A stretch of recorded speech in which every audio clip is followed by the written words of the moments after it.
Hi, and welcome to my presentation. I'm going to talk a couple of aspects on filmmaking. To be more precise, a couple of crew positions.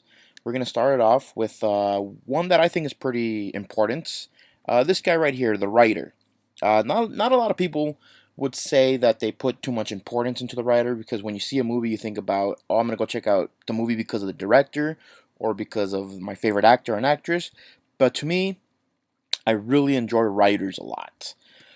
And it all begins with a little line of dialogue, an idea for a scene, or just anything general. But once that happens, that's when an idea is born. When that happens, you got to start expanding on your idea. And in order to do that, you just have to do a lot of research. If you're going to be writing a World War II movie, you're going to have to research World War II history. Find out the dates, find out, the good, the bad, stuff like that. If you're going to research an outer space movie with aliens, you're going to have to research that as well. The whole thing is just basically research before you put, pencil, pen to paper, or typewriter. If you're going to do a period piece, you got to find out the proper attire that they wear, the type of dialect that they speak. So it's all very important. Once that happens, we move on to the script. That's when it is written. It can take anywhere between 2 weeks to a full year. It all depends on the writer. But he's the one who pretty much puts the words, the ideas, the scenes, everything together. It's the blueprint to the movie.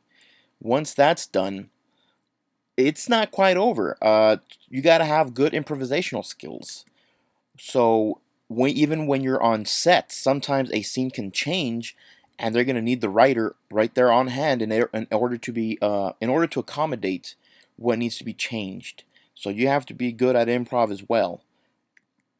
So one of my favorite directors is Guillermo del Toro. Now, he not only directs movies, but he actually writes them. So he's kind of a bit of a film auteur. But most of the films that he's directed, he's written. And that's why I just love him as a writer and director. The second crew member that I'm going to speak out is the composer. The composer is actually quite important as well because the music sometimes needs to be as powerful as the movie itself. So when you hear this, you immediately know what movie it's from.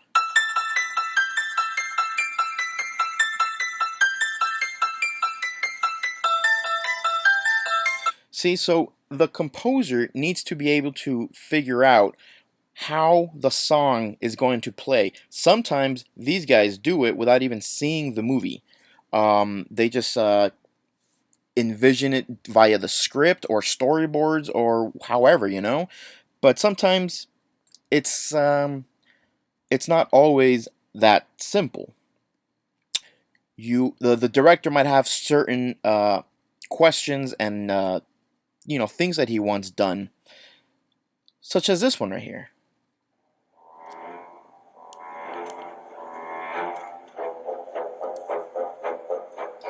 Sometimes you gotta know what instruments to use and which ones to not, and ultimately, when it comes down to that, you're gonna recognize a theme song way before you recognize the movie itself. As I said before, they sometimes sit down and watch the movie as they score it, and it does make it a little bit easier.